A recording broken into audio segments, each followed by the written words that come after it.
Jimmy, first off, thanks for coming in. We appreciate the surprise. It's a gift for these guys being nice. Yeah, just with the small window.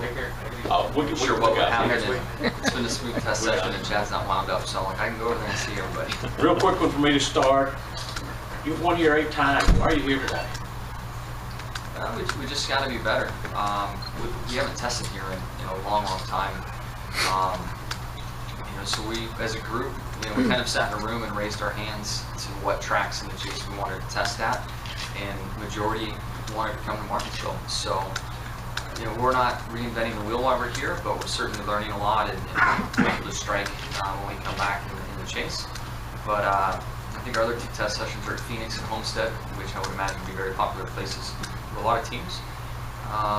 But again, it really just boiled down to where the company felt like was out of the top 3 places we wanted to go and get data. And it really has been a long time since we've had data from here.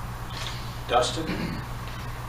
Maybe it's looking a bit ahead, but obviously with this track being the first race in the final round, is this as much an emphasis on trying to win that? And if you win that, obviously that puts you into Homestead. What does that allow you to do the next 2 weeks? I know there's maybe some things that can kind of carry over from Texas, but Phoenix isn't going to matter. So is this race potentially the most important, or one of the most important in that 3rd round, to give you 2 weeks to do things? And what would you do in those 2 weeks? Yeah, I haven't thought about those 2 weeks if we're able to win here. I've looked at Texas being the next race and know that that's a very strong track for us. So I feel like from a win standpoint, moving us into the final round at Homestead, we've got 2 really good tracks out of the 3. So again, I've mainly looked at it as trying to win here, trying to win at Texas. Those 3, when you look at the numbers, how many make the 1st round and the 2nd and 3rd, there's theoretically only 1 guy in points could transfer to Homestead. It could be different, it could be 2, it could be 3, but really there's 1. So when you get down to that those final 3 races before Homestead, you really need to be on your game, and that's why we're here. Jonathan and Brooks, you stand. Granted, it's a new point system, but it seems like every year everyone talks about you struggling at this portion. At some point, does it kind of become funny to you, or is it irritating for people to keep asking you what's wrong with the 48, what's wrong with the 48, when you can string together championships like nobody else has really seen you guys do late in the year? Honestly, we all have to answer questions, and they usually linger longer than they should. And if you're running well, when's it going to come to an end? And if you're not running well, when you can start? So that's really the premise of all questions that come in the driver's direction. So I really dislike the fact that we've had a lot of summer stretches that are trying and stressful and all that kind of stuff. But I really look each year individually and try to break down why. And this year, there's just been more bad luck than I can recall in a lot of years, if ever. I think last year we were off. We had to get stronger, and we did. I can recall in, I think it was 2010, another similar thing. We tested, either 10 or 09. We tested 22 times up before the chase started, just to find our way. So again, it just depends on the year. This year, it's been bad luck. We've had fast race cars. We've needed to change our luck, and we went so far to change the paint scheme on the car to pull blue again and see if we can get some luck back. What happened with the Bristol last week with the pit road then?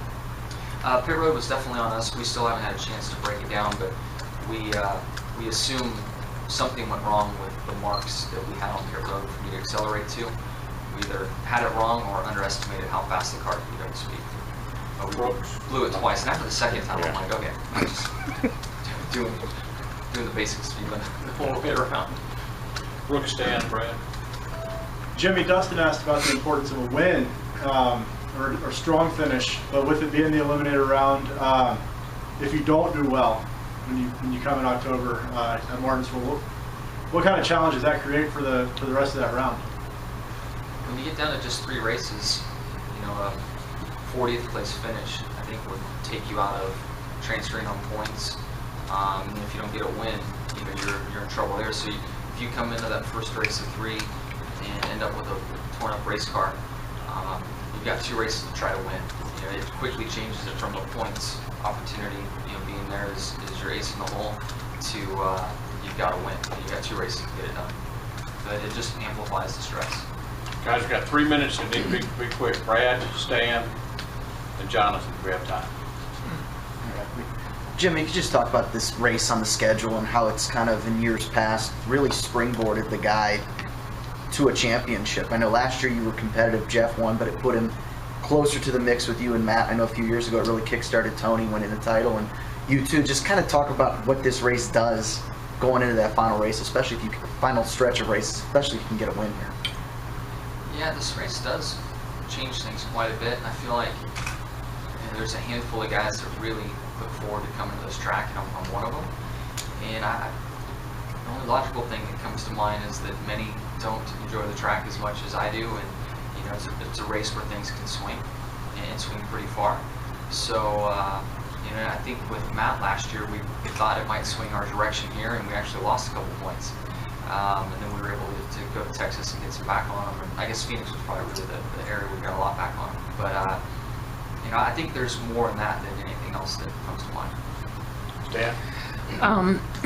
On your test schedule, I was told that chase drivers are still not going to be doing the Goodyear tire test at Homestead right after Richmond, just before Chicagoland. So when will you do your Phoenix test and your Homestead test? How close to those events?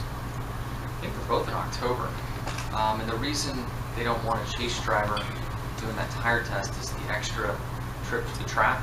So I don't believe it's relative to the amount of time approaching the race. It's really just about an extra trip for a chase driver to the track. But where it gets tricky is, so maybe in your camp you don't have somebody that makes the chase, you send one of their team cars.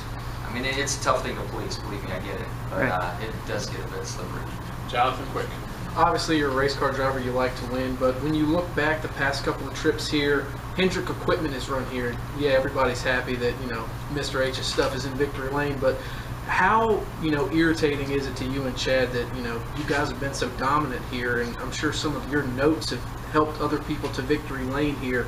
How do you kind of, weigh that with, the company's doing well, but, we would like to win here? Well, there's two parts to it. One, I came here with Jeff Gordon's winning equipment and would watch him go off and win the race, and I'm back there fighting for 25th. So it's not all on the equipment. This track really requires a lot out of the driver, and it took me a few years to get it sorted out. So just because we have a good notebook, what I like here doesn't mean that you just throw it at the next HMS-related driver and they're going to go. And the flip side of that is, it's part of the multi-car team mentality. You've got to realize that some weeks you're gonna hand your notebook over, and other weeks you're gonna ask for a notebook, and it's just the way it works out. And when you're in the steel long enough, you count on that, and it's nice to know that you can only be so lost, and that you can always go get help. And then what really amplifies it is when you get into the chase and you're fighting for a championship. Mr. H demands that those notebooks stay open. We're still required to enter everything in the database and hand our notebooks over. So it's just an interesting stress that we've been forced to adapt to and to work with. And I think Hendrick drivers have always managed it very well. Thank you, Jimmy. Yep. Appreciate it.